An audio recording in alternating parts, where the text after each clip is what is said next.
Well, welcome to On Democracy with Fred Wellman. I am Fred Wellman. We're coming to you from Half Coast Studios in beautiful St. Louis.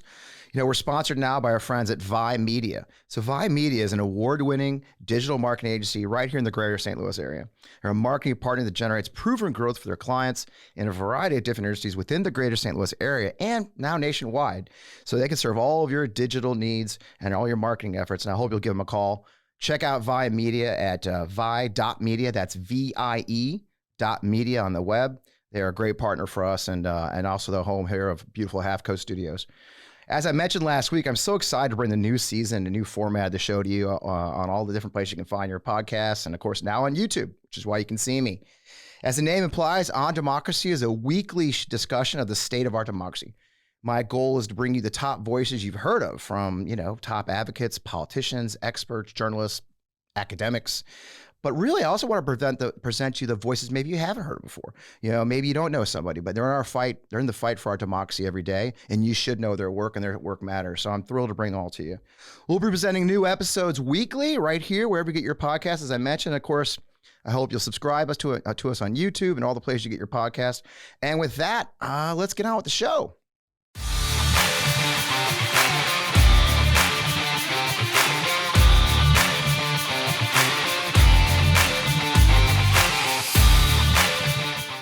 Well, welcome. And I'm your host, Fred Wellman. As I mentioned, I'm so glad to have you here for the show. This is On Democracy with FP Wellman, the show where we talk with smart people who are fighting for our democracy every day. We have a really cool show for you today. I'm excited about this show today. It's our first one with the guests in the new studio. So my friend Kris gets to be the first. A really great, smart guy, and I hope you get to know him well. And you've probably already seen him, Frankie. He's always on TV. He's on TV more than I am, so that's kind of cool. Also, he has a magnificent beard. So, this morning as I was preparing for the show, and by the way, Kris, welcome. He's right here, so we'll say hi. So It's good to have you, man. Welcome to the show. I love the setup. And you're up in New York, right? Up in the New York area, greater New York area? I am. All right. Yep. I love it. Well, welcome to the show. So, Kris, this morning as I was preparing for the show, I caught a new column from Jennifer Rubin in the Washington Post, which I have a subscription to because I pay for good journalism, and the New York Times, which I know is dear to your heart. It was a survey from the Public Religion Research Institute, which uses 11 questions to gauge people's views on racism. And they use statements in these surveys such as, white Americans today are not responsible for discrimination against black people in the past. And then from there, the pollsters use those answers to quantify what they call a structural racism index, which is pretty scientific, I imagine. But I'll tell you, the data is disheartening, but unsurprising, Kris. Among all Americans, the median value on this index was 0.45. So, halfway, near the center. The median score on the structural racism index for Republicans, self-identified Republicans, was 0.67 and 0.45 for independents, and really just 0.27 for Democrats. So put differently, Republicans are much more likely to buy into the notion that white people are victims. Now, it goes on to break various religious groups and approaches, and especially interesting for me and for our conversation, Kris, is the attitudes towards the Confederacy and its symbols. Right? The contrast between white Republicans and white Democrats is stark. Nearly 9 in 10 white Republicans, which is 87%, compared with 23% of white Democrats, support efforts to preserve the legacy of the Confederacy. Okay. There's so much to unpack there, and I hope you'll check out that column. It's right there in the Washington Post and of course, the Institute. But that's why I really wanted to have Kris Goldsmith on the show today. We face a moment where the divide in our country is really stark, right? Racism continues to lead to violence. A huge part of that is the rise of white supremacist militias and others. And our guest, Kris, has dedicated his life, frankly, at this point, to find this dangerous movement that echoes past fascist movements. Now, for context, so everybody understands, I've known Kris for a while, right? Several years, due to the incredible work he's been doing on behalf of veterans before all this, frankly, which is kind of what led into this one I'm looking forward to talking about. He did some important work on PTSD and how the military treats those who have it, both in service and, frankly, afterwards. Giveaway, they treat him like shit. but he's been a passionate activist and leader for the veterans community, and he's still in the fight. Now, so who is our guest? Kris Goldsmith, the nation's, frankly, is the most recognized authority on targeting of American troops and veterans with disinformation and extremist recruiting efforts by hostile foreign and domestic entities. Now, after leaving the Army at the rank of sergeant, In 2007, he became a top advocate in the PTSD treatment and suicide prevention world. He founded a great group called High Ground Veterans Advocacy, which is how we met. And interestingly enough, then went to the Vietnam Veterans of America, where he's the chief investigator and associate director for policy and government affairs. This led to a successful campaign to remove the expiration date of veterans' education benefits, thank God, creating what was now known as the Forever GI Bill, which is a hugely impactful piece of legislation. His work inspired 2 congressional investigations into the effects of disinformation and extremism on veterans, which we're going to talk about. Now, Goldsmith earned a degree from Columbia University, so he's clearly an underachiever. In 2020, and he did this, by the way, while working full-time for VVA and running High Ground. So immediately following the attack on the Capitol on January 6, 2021, he founded an organization called Sparverius LLC, service-disabled veteran-owned small business, which employs veterans in detecting and disrupting disinformation and extremism campaigns that seek to erode America's democracy. Now, where do we are today? He also founded recently Task Force Butler, which the goal is to exponentially expand opportunities to train and engage veterans in quite a hobby of maintaining our democracy. Now, just last week, Task Force Butler released a massive report on the illegal activities of Patriot Front called Project Blacklisted, with an exclusive story from NBC, and then many others followed up. So, Kris, man, I'm so excited to have you on the show. Welcome to On Democracy, and thanks for joining me today. I really appreciate it. Thanks, man. It's awesome to be here. This is a great time for you to be relaunching the show. Thanks, man. I'm excited. It's been the reception's been wonderful. It's a lot of fun. So, I think we've known each other. I think we met in person at Student Veterans of America reception in 2017 was the first time we actually met in person for Kirsten Downs. She just rode across America 3,000 miles, ended up working for me. Dr. Kirsten Downs ended up working for me at my old firm. I think that was the first time we met, right? But you'd already been in the fight for a while in 2017. We could have met before that. Think so? Yeah, because we were talking forever. Started working for Vietnam Veterans America in 2016. Okay. Yeah, there you go. Yeah. So it might have been a couple. Hung out quite a bit. Might have been a year. Well, I used to drink a lot. I think I drank a lot then, so you never know what. I think we all did. Yeah, it was that time. Anyway, now I've had the privilege to work with you on your efforts to build out Task Force Butler and veterans fighting fascism. So let's start there. Let's just start the most current stuff. What is your mission? What are they? What are these 2 entities, especially Task Force Butler? And what's your mission? What are you trying to accomplish? Yeah. So the goal of Task Force Butler is to impose social and economic costs within the bounds of the law on those adhering to the tenets of fascism. So what does that mean?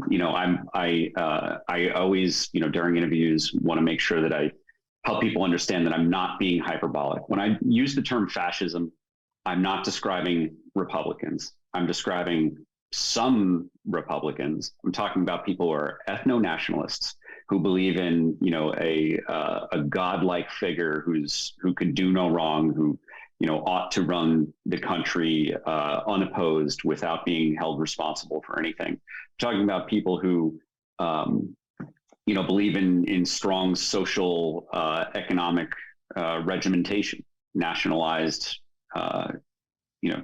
socialism. Right. That is right. Nazism. Right. That's where the word Nazism comes from. Yep. National socialism.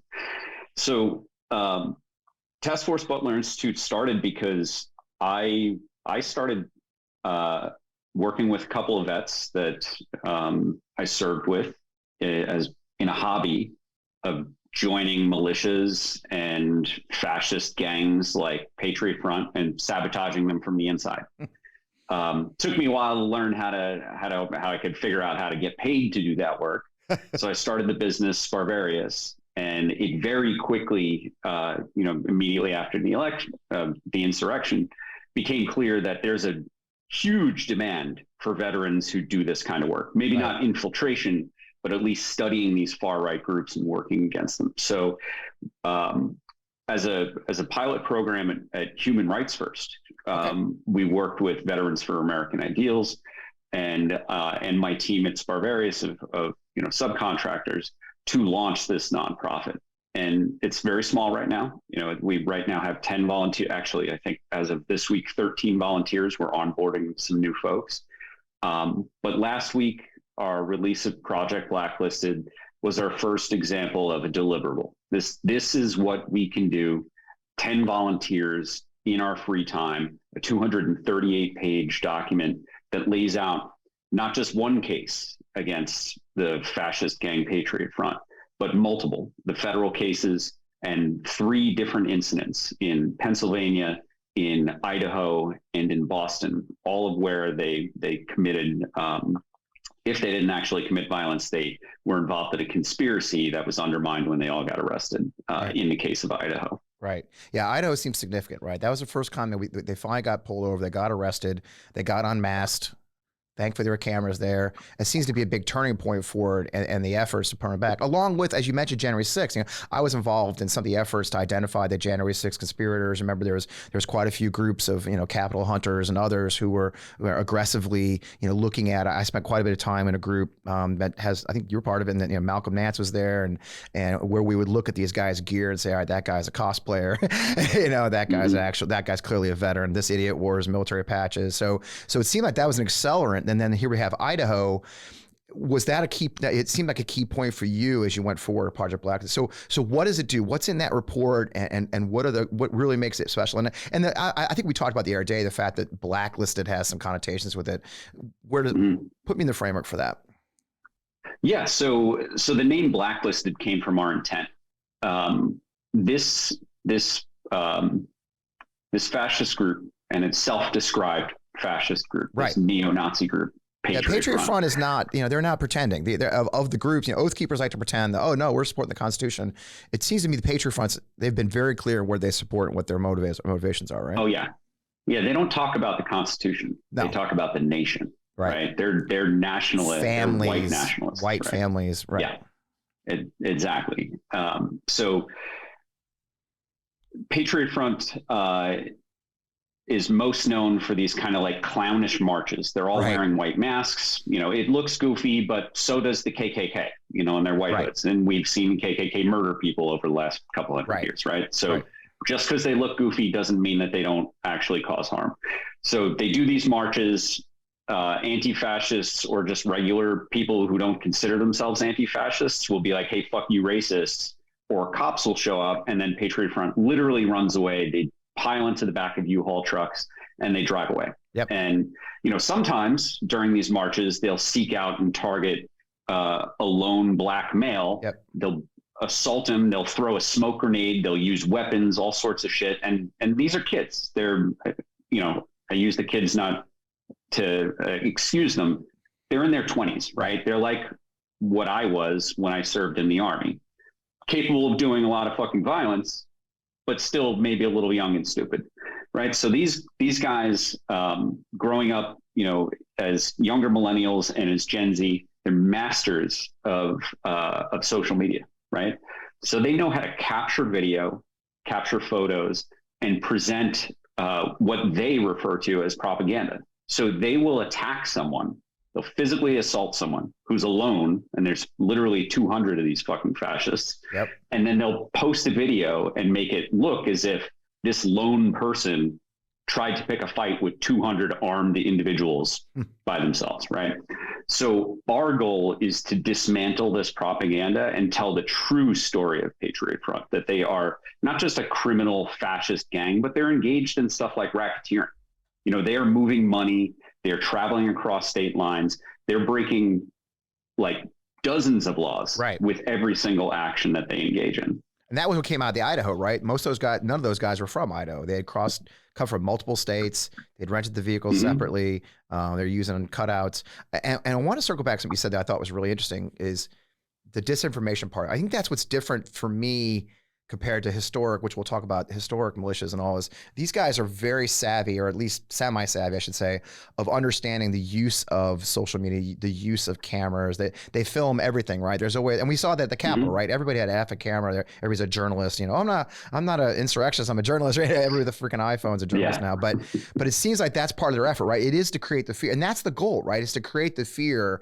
Also to create the idea they're bigger numbers. So, I mean, what kind of numbers are we talking? Do you think that their goal is to look like they're bigger than they are? Because what stunned me about the Idaho thing, and then also about the report, is there really isn't that many, is there? I mean, the core, how big is the core group, would you say, of Patriot Front, really? So they have been perpetually stuck at a level of like 200 to 240 members. Wow. Which which is a lot of fucking Nazis, but we spread them across 50 states. More than one's a lot of fucking Nazis, in my opinion. But yeah, exactly. But they want you to, they want us to fucking think they're giant, right? They want us to think there are thousands of guys and it's a national movement. It's just 200 assholes who, try to get away with being anonymous. Yeah. And well, so while they are a relatively small group, compared to say the Proud Boys, of which, there's probably 200 in New York City. Right. This group is extremely demanding. It's a cult, right? If you join it, you give your entire life to Patriot Front, right? Wow. So these fascist kids are a bunch of fucking losers. They have no actual real lives, no real relationships. So they have to maintain constant contact with the leaders of Patriot Front, with this 23-year-old kid, Thomas Rousseau, the guy with the cowboy hat and the belt buckle. 23. Right. They have to buy stickers from Tommy Rousseau, right? Here's the racketeering part. The grift. You have to. If you're a member of Patriot Front, you have to send Tommy Rousseau money, and then he mails you stickers. And then you put up those stickers. You take pictures of those stickers, in and around your hometown to prove that you are engaging in weekly activism, and then you upload it onto their Rocket Chat server. And we've had that here in St. Rocket Louis. Chat server, I know that I keep getting access to. Yep. Yeah, that's the funny thing, isn't it? Well, we had that right in St. Louis, right? One of the guys that got caught in Idaho is actually from here, not far from where we're sitting right now, as a matter of fact. I think he's in Chesterfield, if I remember correctly. His mother ran for school board. Yeah. So we have a local member right here in the St. Louis area. Yeah. So there's, these guys, they keep getting doxxed by anonymous anti-fascists online. My team has identified a bunch on our own. We're collecting every dox and compiling them into, how you mentioned, the blacklist, right? Our goal is to make it so that, and we're not engaged in brand protection, right? We're not a for-profit enterprise, right? But we want to protect democracy. Right. So if we take a list of Patriot Front members and we say, hey, here's a bunch of events where U-Haul or Penske trucks have been used to terrorize minority communities, right? Like Philadelphia, Boston, Idaho, dozens of other places, right? New York. They were in New York. We go to U-Haul and say, here are 200 members of Patriot Front. Do you want to continue renting trucks to them? Yes or no? Like, does U-Haul support neo-Nazis, fascists, the Patriot Front gang? Right. I would suspect that U-Haul doesn't want to support Nazis. But, if their tools, if their trucks keep getting rented, we're going to have to start putting pressure on these companies to stop providing services to wannabe terrorists. Right. And that's the question. I mean, it is using the economic tools that are at our disposal, right? It is exposing the light of day to everyone. And we have seen it does work. I mean, there's no question at all that this kind of pressure campaign works. And so you've got the giant report. How has law enforcement, FBI, I mean, so first of all, who'd you send it to? And what's been the reaction? Okay, so actually, I'm going to cheat. I've got my list right here. That's all right. No, we're allowed to use it. City of Philadelphia, their district attorney, Pennsylvania State Attorney General, the Boston District Attorney, which is actually Suffolk County, Massachusetts, the Massachusetts Attorney General, the federal office, the DOJ in Boston, the Civil Rights Division, which got referred to the FBI, the City of Coeur d'Alene's District Attorney, the Attorney General of Idaho, and the Kootenai County prosecutor in Idaho. Since we sent those reports to those folks, we've received a confirmation of receipt from just about everybody. Wow. And we got a call from the FBI late last week, same week that we released a report saying, hey, the DOJ got your report. They asked for us to talk to you about it. So we've also spoken to the Massachusetts Attorney General's office. And they're, no one can tell us about investigations, right? We are not a law enforcement. We're just a bunch of vets trying to do good work. But from the conversations that I've had with law enforcement, they're pretty excited about having all this evidence and the case laid out for them. Our goal, and we're lay people, none of us are lawyers, right? but what we lack in legal experience, we'll make up for in trying really fucking hard. Right. So a bunch of vets got in there, looked at the Charlottesville lawsuit, and basically just did like a section by section template, and filled in the blanks, hoping that whether it's on the civil or the criminal side or both, that some smart attorneys could copy and paste our work, maybe edit it a little bit, and file suit or file charges. I love it. And going back that, it's funny. I love the fact this is a veteran-led effort. This is veterans doing this work. It's really been, we know from the Capitol attack, right? At one point, I think 10% of all those charged were veterans, to include, oh my God, an active duty Marine major from Quantico was there holding the door open. So it is one of the things I've been saying quite a bit is that not all vets, but clearly there's a movement within our community to push back, say, no, this is not us. These are not our values. These are not the oath we swore. I've talked to a lot of your colleagues from the task force, and now and of course, obviously the work I do. There's so many of us who are fighting back against this because not what we stand for. I mean, what's been your, obviously we have our bro vets who attack us, but how do you feel? Is the community rallying? I mean, what's the feel within the veteran community, in your opinion, right now with all this work? I think that there was a tremendous need. Like, the sense that I'm getting from the response is that there was a tremendous need for this. Right. There was a tremendous desire for this, but nobody quite knew how to do it. And people have been asking me when I was doing, as a hobby, sabotaging Patriot Front, like, hey, how can I do this? And I was like, I'm not going to teach you how to join a neo-Nazi organization. That's not safe, right? When I started doing the business, like, I just couldn't get enough money to hire enough people to do it, right? So I figured, well, these skills are teachable. Yep. There are a bunch of veterans who want to help me. And now that we've, got this nonprofit, we've had way more applicants than we can possibly handle. We just simply, within a week of even first talking about this, we had close to 80 applicants, and we just had to stop advertising that we had an application open because we simply just weren't ready. So we had really done a soft launch over the summer. Yep. I talked about it twice and then stopped because I was like, oh, hold on. Like, this is way bigger than I thought. Yeah. So I kind of backed up, talked to a bunch of mentors like you, to figure out, how can I build the infrastructure for a real, like, potentially big nonprofit. And we just got there. We just got there like last week.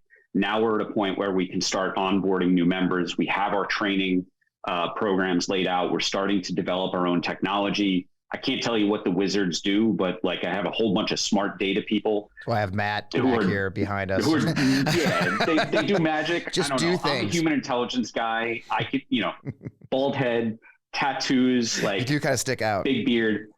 I can blend in with the white supremacists. I'm not a tech guy though. So, we each have our different skill sets. So we've got everything from a guy who flew planes for the Navy in the 80s. He served the year that I was born, to Marine Corps machine gunners who are, it's just a total mix of all sorts of different people, all sorts of different backgrounds. And, it doesn't matter what your former rank was, what your branch was, whatever, like, we've got a mission. And, the way that this feels is, it's kind of like a Team Rubicon, right? Like, Team Rubicon's different from other veterans organizations, mission focused. Like, when there's a hurricane, like there is in Florida, Team Rubicon deploys a bunch of folks down there, and they actually do stuff to help people. Not every one of us wants to be swinging a chainsaw. I've almost cut my thumb off once. That kind of, I'm pretty made me a little hesitant. Yes. None of us, a lot of us have bad backs. We can't be throwing trees around, right? But you can sit behind a computer and you could, go into neo-Nazi chat rooms and document evidence of criminality. Like, that's a pretty light lift for most people. So that's what we're offering, is an opportunity to be proactive, not just defend democracy. Defending democracy is important, but we're at war right now. And if no one's playing offense on our side, we're not going to win. So that's what Task Force Butler is. And we are going on offense for democracy. So, I often ask, how do we get to this point? We've seen these militias I mean, look, Timothy McVeigh was a supporter of militia when he bombed the Murrah building in 1993, right after the Waco standoff. These groups feel different, right? I mean, they're clearly emboldened. I mean, is it the politics of the moment? I mean, we talk a lot about the history. Like I have my books, right? So, Strong Men by Ruth Bangiat, who is, I'm hoping to have this guest here soon. She talks about these movements. She talks about the supporters. I mean, you look at the history. One of my other projects is the Beer Hall Project, as we mentioned before, and you and I talked about it. And and the sort of the theme with the Beer Hall Project has been, and this has happened before, right? That in history you had, we had Mussolini had his black shirt squadistas, which was one of the first. Then Hitler had his brown shirt SA troops. Chavez and Maduro had their Bolivarian militias, the Chavistas. Over and over, we see these unofficial militias inciting violence as a key part of these authoritarian strongman movements. I mean, do you see these groups that you're dealing with as a precedent to that? Is that their precedent? And is that the danger to create that? I mean, is their goal to create this chaos to foment, or what do you think is the goal in the larger picture? Is that what we're seeing? Yeah. I mean, that's it. One word answer. Yes. Yeah. So groups, especially like the ones like Patriot Front, are explicitly self-described fascist. They read things like Hitler and Mussolini and, fascist philosophers, right? So they're not like accidentally falling into fascism and racism. Yeah, they're following the blueprint. They are very much studying the fascist movements, the rise of Hitler. So this kid, Tommy Rousseau, the cowboy buckle kid, right? He's like, if you take Hitler, like you literally read Mein Kampf as a teenager, and you grow up in Gen Z when Instagram is like accessible when you're 5 years old, you take those two skill sets, that's what Tommy Rousseau is, right? So he's like Hitler plus Kim Kardashian.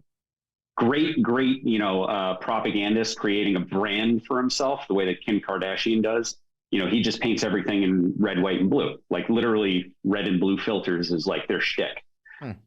He follows the movement building that Mussolini and Hitler did, the demonization, the authorization, the victimhood narrative, the same shit that Trump and the Republicans do, except Rousseau and the rest of these, fascist gangs are doing it much more deliberately. I would never accuse Trump of being deliberately fascist. He's just a fucking dumb animal who's acting out of instinct, right? There's that. Yeah. So I see what you're saying. And they use, and those historic militias we talked about, those were the power ramps, because what happened is those leaders, those fascist leaders, then said, look at the chaos. Look at the socialists. Now it's the Antifas, right? It's right there for you. You have politicians like Marjorie Taylor Greene saying, "Oh, look, I'm fighting socialism. Defeat socialism." It's so obvious to the average person. They're using the exact same blueprint, and these militias are exactly that's the people in the streets to cause the chaos. How do we fight back? I mean, it's hilarious. Every time you call out a Nazi, they're like, "Oh, you're a socialist. You're a communist." Like, bro. I'm a combat vet and an entrepreneur. Like, I'm a businessman. Right? I start businesses and start nonprofits. Like that's favorite. What is socialist? What is communist about it? Like, do you know what these words mean?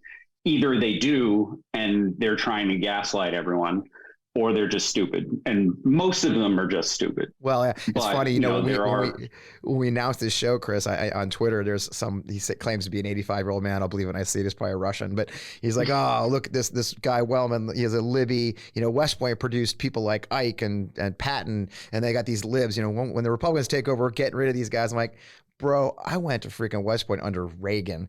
I went to war. Both Bushes, not just one. Both Bushes sent me to war. Yeah, I'm definitely totally, Libby. Reagan said "Morning in America," and I ran my ass off to West Point. But yeah, you caught me. I'm a total effing fucking socialist. It is easy to be worried about this. I worry, obviously that's why we're talking. That's why I have a freaking podcast. It's why I did the work I did, in the last, you knew me, I had a PR firm focused on veterans issues, and it all went away. My very vocal never Trumpism caused all kinds of grief for folks who didn't want to hire me anymore. It's easy to be worried this move's going to get worse. What is next for these groups in the fight against them? I mean, what's next? Lawsuits. Okay. Lots of lawsuits, lots of indictments. So our goal is to take the Charlottesville lawsuit. Integrity First for America basically paved the path, created the blueprint, however, whatever metaphor you want to use. Right. They showed us how we can hold white supremacist groups accountable. If law enforcement is not doing it, you can still do it on the civil side. Now, because we are veterans, we have an advantage that Integrity First for America did not have, right?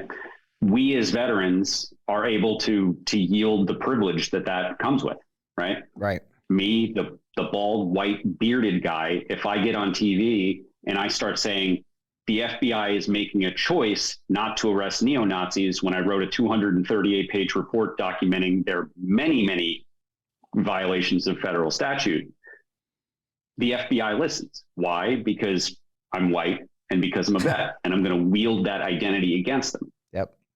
I love it. Now, so that's what's next. We're going to bully the FBI into doing the right shit. I love it. Now, one of the things I saw you today, you did a Twitter thread, I think, about, hey, look, if you're part of Patriot Front, if you're part of this gang, there is a way out, right? I mean, you're telling them very directly, there's a way out. Mm-hmm. Let's say for some reason, and they'll probably watch this because they're probably stalking you pretty bad. What are the options for our friends on Patriot Front? If they're in that gang, they're 23 years old, they're in mom's basement, she's really pissed. I remember one guy got kicked out of his mom's house after he got arrested in Idaho. Mm-hmm. I remember distinctly. What are their options at this point, Kris? What do you recommend for a kid who's got himself sucked into this stupid world? So there's an easy choice and there's a hard choice. Okay. The easy choice is that they reach out to, if they want to work with us and potentially the evidence that they give us, any testimony that they give us could be used in the court of law, could come to their personal benefit when the FBI does start making moves and starts making arrests. We can hand over that evidence to law enforcement. Law enforcement might be nice to those people. Can't guarantee it, but they might. They can also go to Eradicate Hate. Eradicate Hate is a nonprofit that helps people leave the hate movement, helps you. And Eradicate Hate recognizes that it's not a club. It's a lifestyle. It becomes cult-like your entire life depends on these other white supremacists, right? So Eradicate Hate helps people get jobs, helps people with housing, helps people with all sorts of, the basic necessities to be a human being. And they'll help people protect their reputations, show that this person wants to be rehabilitated.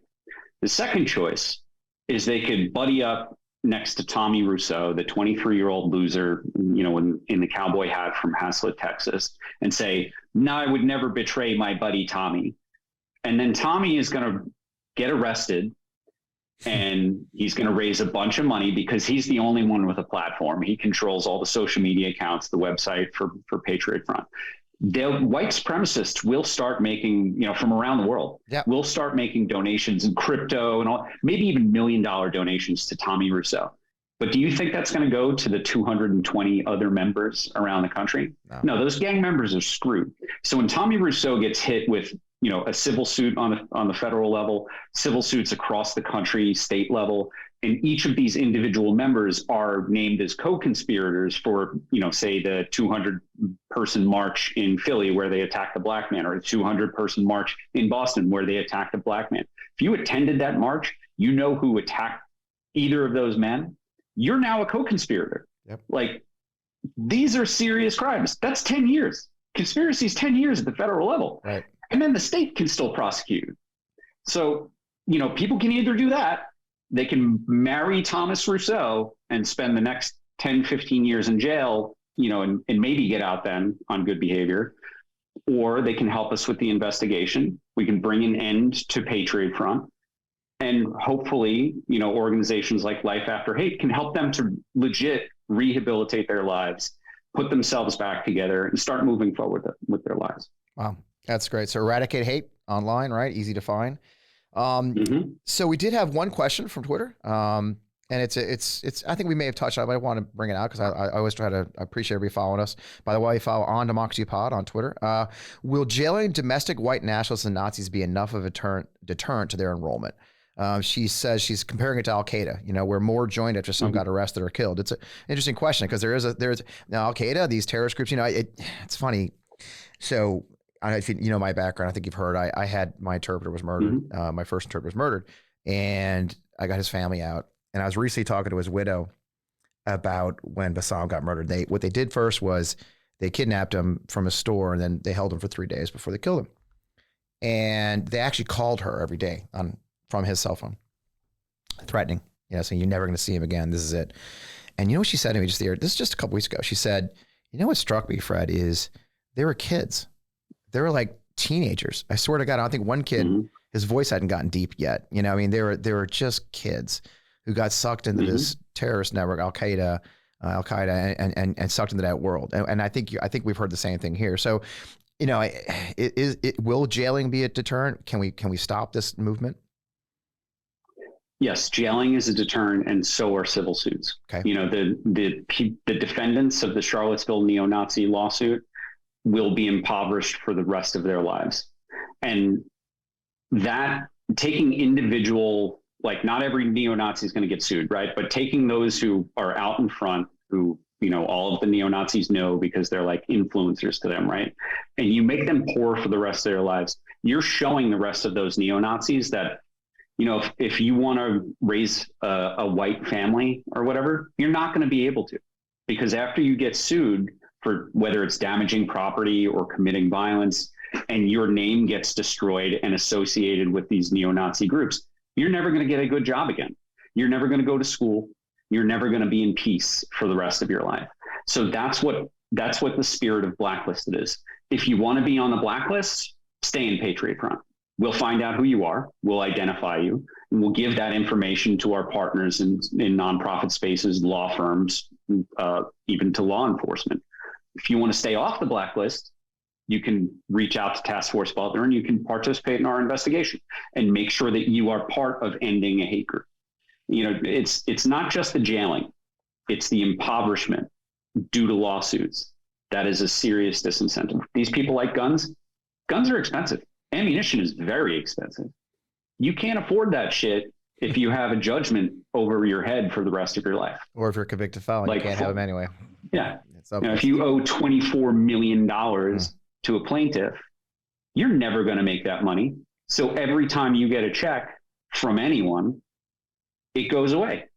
Yeah. So, you know, they have two choices: either reform or suffer the social and economic consequences of being a neo-Nazi.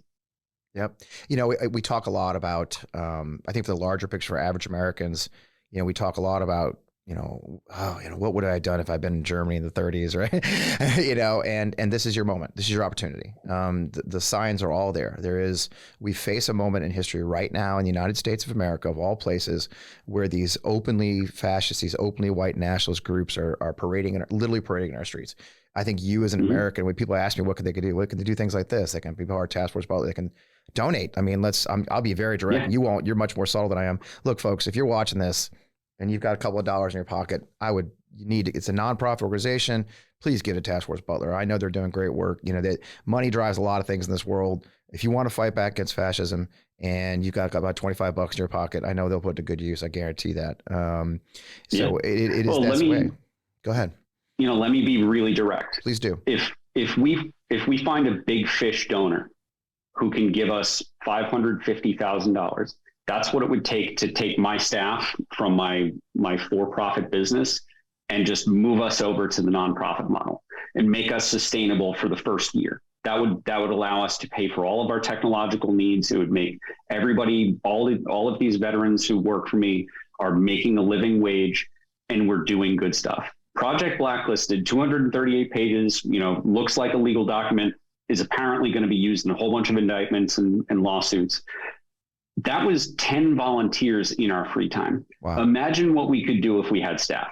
There you go. I mean, I have a business to run, right? Like, I have clients. Project Blacklisted was something I did on nights and weekends. If I could do this stuff all day, every day, I'll take down all the neo-Nazi groups. It'll take some time. But if we can hire staff, like, let's go. I mean, big fish donors, you want to talk to us, please. There you have it. TaskForceButler.org. Well, you know, at TaskForceButler.org, I feel the same way. I believe there are people who are passionate about fighting back against extremism.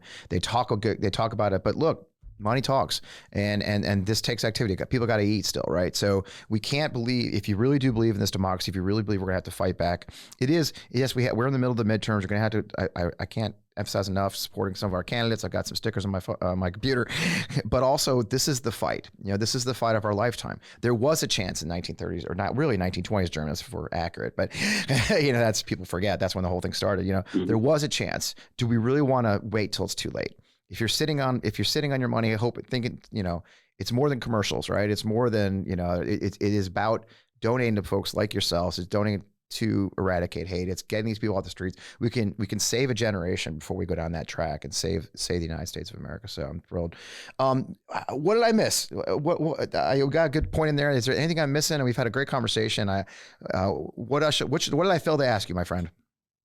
So I'll tell you what's next. Okay. So there's this guy named Joshua Macias. He's the founder of Vets for Trump. I've actually been following him since around 2017, 2018, when working for Vietnam Veterans America. I was doing my troll report on different ways that foreign entities target troops and vets. I found him and Vets for Trump trying to work with Macedonian trolls to interfere in our election, right? Joshua Macias used to be named Joshua Bloom.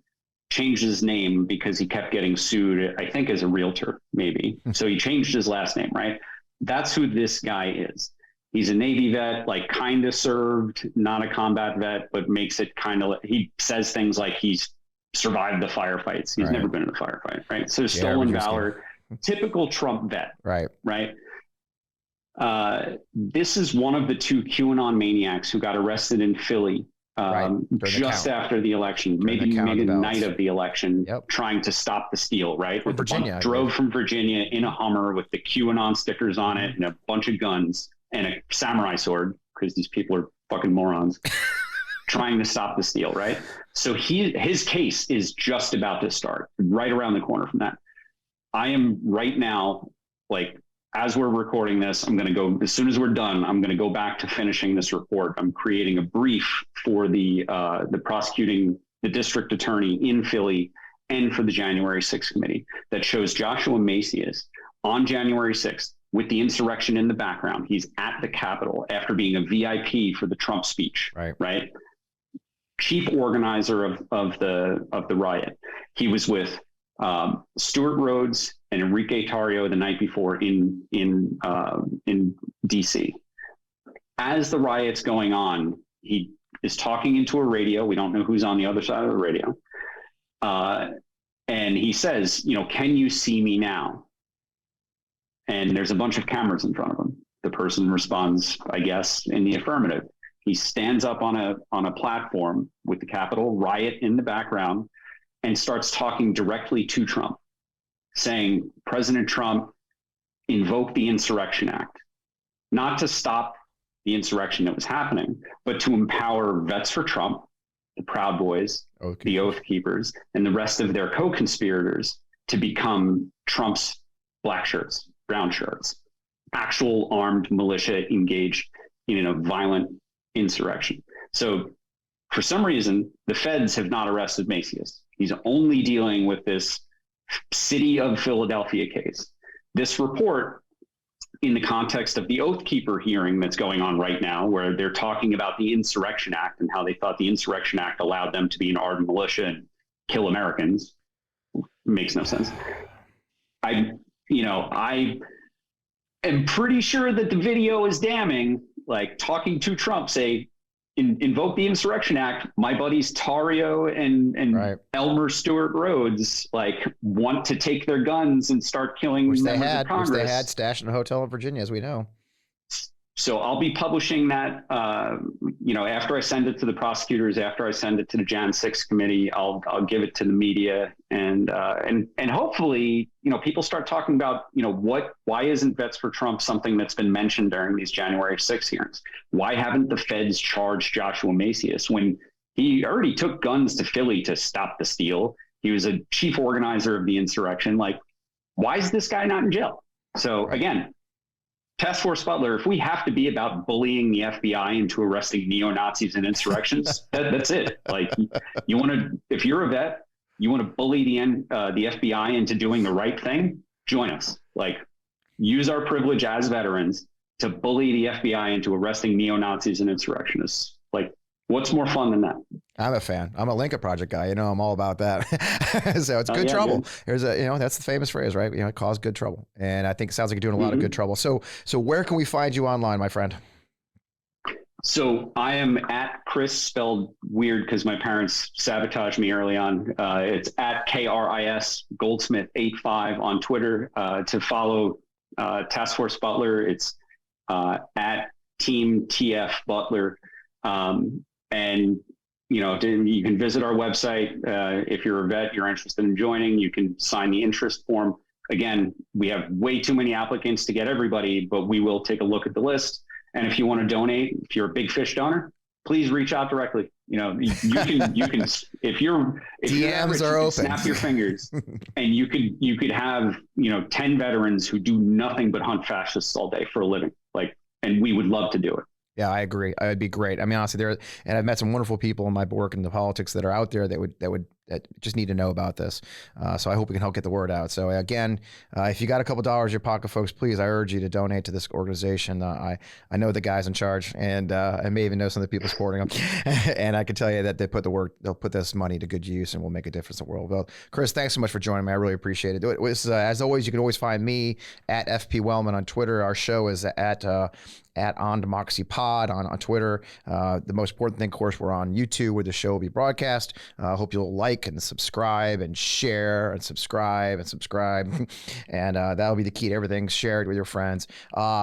If you like the show, tell your friends. This episode has been a lot of fun. Kris, I've been looking forward to this conversation forever. I'm so glad I got the show back up and running. I'm so glad you agreed to be my first on-air guest in beautiful Half Coast Studios. Thanks. Matt's back there nodding vigorously. We'll return next week for another episode. I'm really excited about next. You'll love this one, Kris. I got my good friend and American hero, Alex Vindman.